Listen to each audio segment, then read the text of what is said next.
अनि प्रभु आज आनन्दको भित्र प्रभु आज हामी बस्न सकेको छौँ भनिकन यो प्रार्थना चढाउँछौँ प्रभु धन्यवाद त्यो सबै कुरोको लागि।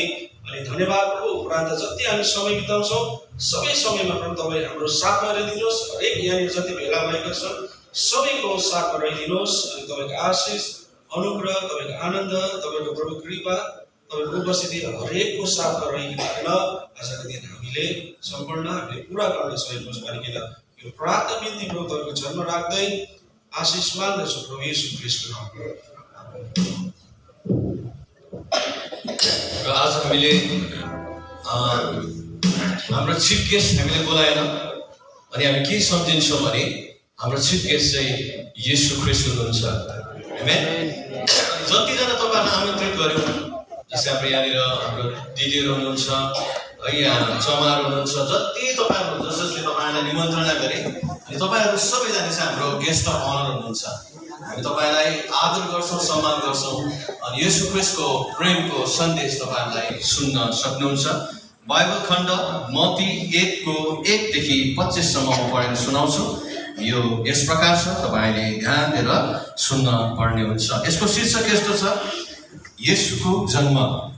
येशू ख्रीष्टको जन्म यसरी भयो, उहाँकी आमा मरियमको मगनी युसुफसँग भएको थियो, तर उनीहरूको सहवास हुनुभन्दा अघिबाटै मरियम पवित्र आत्माद्वारा गर्भवती भएथिन्। तर तिनका पति युसुफ धार्मिक मानिस भएका हुनाले तिनलाई खुल्लमखुल्ला दोष दिने मन नगरी गुप्तमै त्याग्ने इच्छा गरे। तर जब उनले यो कुरा विचार गर्दै थिए, तर हेर सपनामा परमप्रभुका एउटा दूतले उनलाई येशू भनेर दर्शन दिए। हे येशू, दाउदको छोरो, तिम्रो पत्नी मरियमलाई तिमी कहाँ ल्याउनलाई नडराऊ, किनभने जो तिनको गर्भमा हुनुहुन्छ उहाँ पवित्र आत्माबाटै हुनुहुन्छ। अब तिनले एउटा पुत्र जन्माउने छन् र तिमीले उहाँको नाउँ येशू राख्नेछौ, किनभने उहाँले आफ्नो मानिसहरूलाई तिनीहरूका पापबाट उद्धार गर्नुहुनेछ। अगमवक्ताद्वारा परमप्रभुले बोल्नु भएको वचन पुरा होस् भनेर यी सब हुन आएका हुन्। हेर, कन्या गर्भवती हुनेछन् र एउटा पुत्र जन्माउनेछन् र तिनीहरूले उहाँको नाउँ इमानुएल राख्नेछन्, जसको अर्थ हो परमेश्वर हामीहरूसित। अब युसुफ निन्द्राबाट बिउजे र परमप्रभुका दूतले तिनलाई भने बमोजिम गरे र आफ्नो पत्नीलाई आफू कहाँ ल्याए र उनले पुत्र नजन्माउन्जेलसम्म तिनीसँग सहवास गरेनन्। अब तिनले उहाँको नाउँ येशू राखे। आमेन। परमप्रभुले वचन पढाइमा अनि सुनाइमा हामीलाई आशिष दिउन्। र फेरि पनि हामी यो कार्यक्रमभित्र हामी प्रवेश गर्दैछौँ।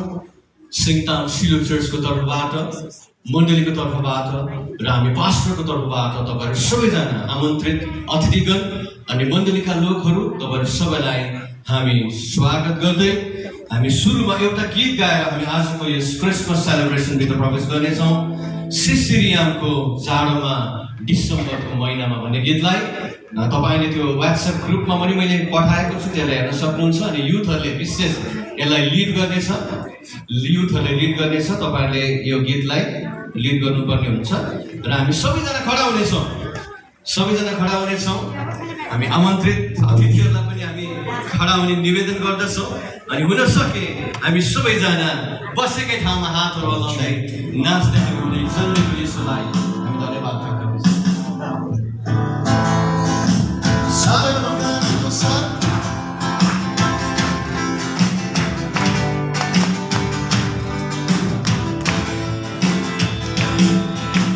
सिसिलियमको जाडोमा डिसेम्बरको महिनामा बेथलेहेम गाउँको भैमा मुक्तिदाता प्रभु येशू। सिसिलियमको जाडोमा डिसेम्बरको महिनामा बेथलेहेम गाउँको भैमा मुक्तिदाता प्रभु येशू जन्मनु भयो सुन सबैले,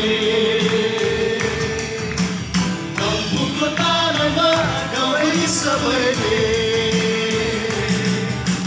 जन्मनु भयो सुन सबैले, गम्फुको तारामा गाउँ सबैले। जाकुको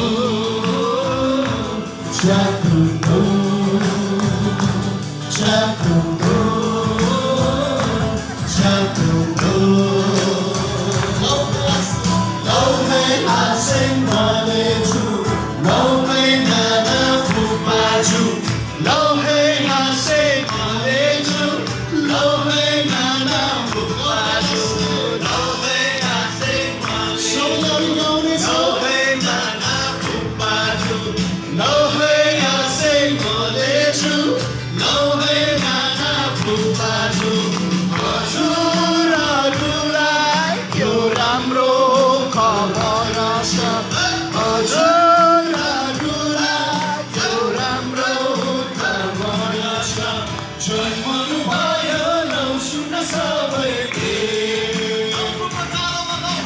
डम्फुको तालमा गाउँ सबैले जन्मनु भयो नौ सुन्न सबैले डम्फुको तालमा गाउँ सबैले च्यापुन्दो च्यापुन्दो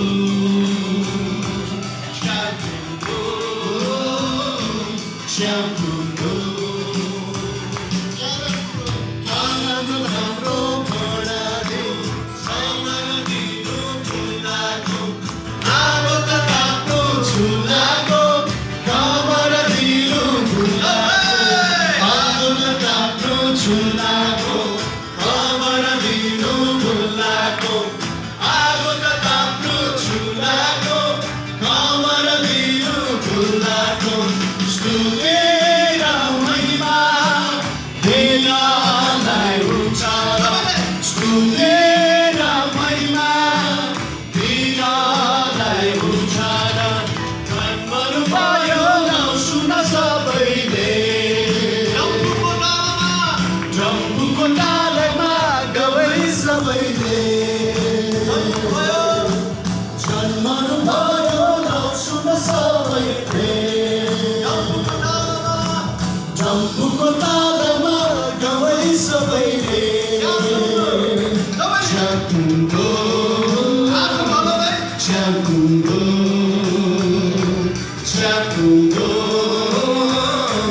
च्यापुन्दो च्यापुन्दो च्यापुन्दो च्यापुन्दो च्यापुन्दो च्यापुन्दो च्यापुन्दो च्यापुन्दो च्यापुन्दो Merry Christmas! Thank you.